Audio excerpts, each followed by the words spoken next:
Hey guys मु रोनिता आपण मानक वेलकम करुच्ची my YouTube channel Ronita's beauty test को। सो फ्रेंड थंबनेल देखिए तो आप मैंने जानी सारे कि मुझे कौन बनवा चाहूँगी। तो मुझे गोटे बहुत ही इजी रेसिपी नहीं कि आसी जोटा कि दही बैगणर यहाँ आम मैंने सिंपल घरे बनई पार एवं ये बेसिकली यूज कर भोजी रे। तो चलते देखा आज दही बैगण प्रस्तुति केमिति होची। तो दही बैगण मुझे गोटे बैगण को यही साइज काटिकी नहीं जदि आपको टे बड़ साइज दरकार तो आप बड़ साइज भी काटिपारे। तो ये आदि मुझे गोटे चम्मच हल्दी गुंड ऐड करी और स्वाद अनुसार लुण दे भलसे मिक्स करवा जमी बैगण में भलसे लुण हलदी मिक्स हो।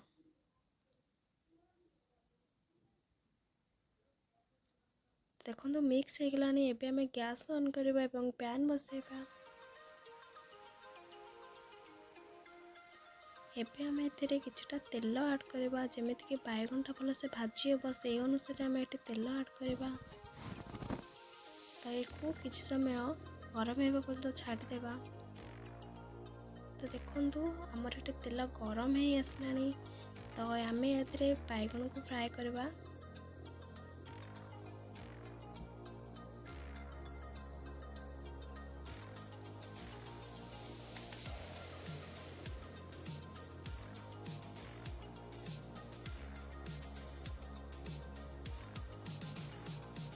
बैगन को एमती लाइट ब्राउन कलर हेबा पर्यंत एमती भाजवा।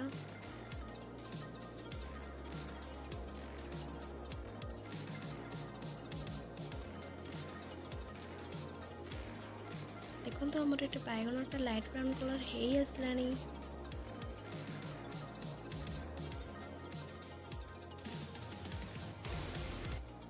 तो हमर एठी बैगनटा रेडी हे सारी। तो एबे हमें यहाँ को गोटे प्लेट को काढ़ी नेबा।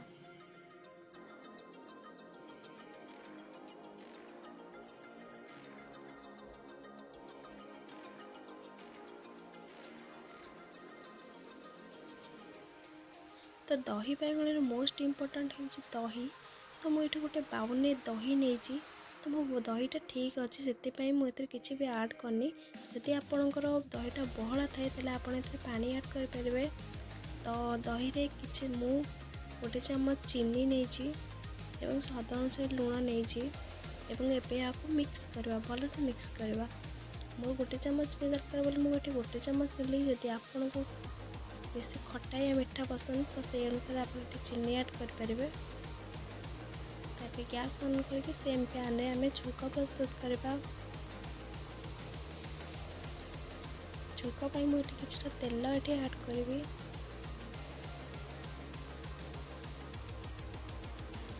तो देखो तेल ये गरम हो आसला। तो ये आदि आम पंचफुटण ऐड करवा। जदि आपण मन को पंचफुटण पसंद नहीं तो आप आजिकल सोरिष भी ऐड करें। तो ये आधे आम सुखिला लंका ऐड करवा। सुखिला लंका को एमती लाइट ब्राउन कलर हेबा पर्यंत एमती भाजवा।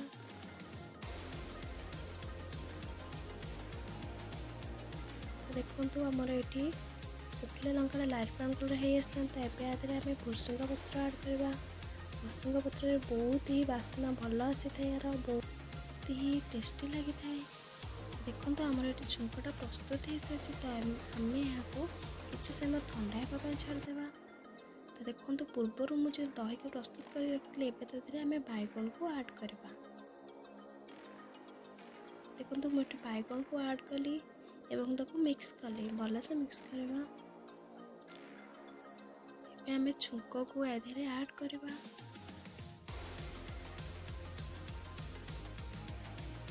देखो तो छुंकटा ऐड कला परे बहुत ही कलर बहुत ही भल आसी बहुत ही सुंदर देखा जाउची बहुत टेस्टी भी जना पड़ुची। एबे हमें आपको भल से मिक्स करवा।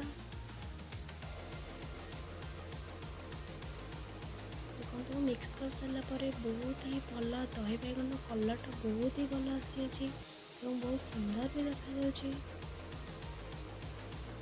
तो फ्रेंड्स आज ये दही बैगन रेसिपी आपको केमिति लगिला मत निश्चय कमेंट बॉक्स रे कमेंट करंतु एवं आपन सांग मान शेयर करंतु एवं मो चैनल को जदि नुआ आसंती ମୋତେ ବି ମୋ ଚ୍ୟାନେଲକୁ ସବସ୍କ୍ରାଇବ୍ କରନ୍ତୁ ଏବଂ ପାଖରେ ଥିବା ବେଲ୍ ଆଇକନ୍କୁ ପ୍ରେସ୍ କରିଦିଅନ୍ତୁ।